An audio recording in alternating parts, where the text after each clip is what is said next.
ngeen jëf sama gars yi maa ngi leen di ziar tey nag dafa am ku ma bëggoon waxal quoi mooy Mame Mor Mbaye bi attaqué Assane Diouf mais dama lay wax benn affaire quoi xam nga nit su ko neexee mu ne ku ma ñaanati duma la may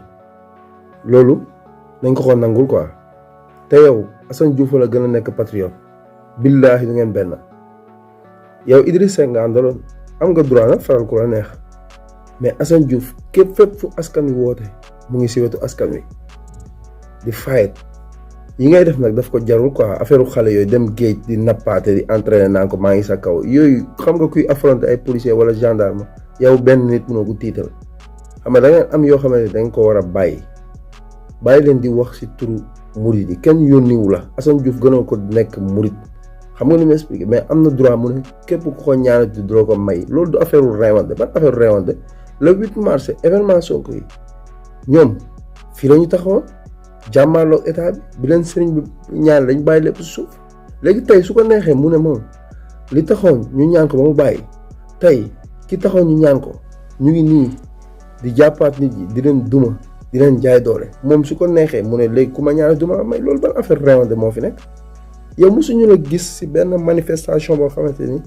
ñaan na askan bi nga taxaw naan ko doona dafa réew grand Assane Diouf réewul patriote la nit ku dëggu la voilà parce que dafa yàgg joxe ñàkkam ngir askan wi mënoon na toog États-Unis di am lu muy am mais déedéet dafa doon xeexal réewam ba li ko si fekk ko si bàyyi leen seen li ngeen di def Mame Mor Mbaye ñii nit yi ragaluñu la waaw taalibe nga ko ñun rek mais da ngeen war a bàyyi seen li ngeen di def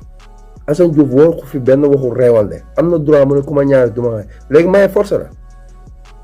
dépassé wul Serigne Mountakha dépassé wul kenn Assane Diouf jox na la ñoom yëpp cër Serigne Mountakha sëriñam la Assane Diouf si waa kër Serigne Mountakha la jébalu kon bàyyi leen seen li ngeen di def bàyyi leen di diviser li ngeen def ni baaxul Serigne Mountakha santu la ko bàyyi li ngay def bu leen wax si turu murid yi nii ngeen di def di wax ñu naan non murid yi ni leen mel wala nangam la fekk ne loolu yow la engagé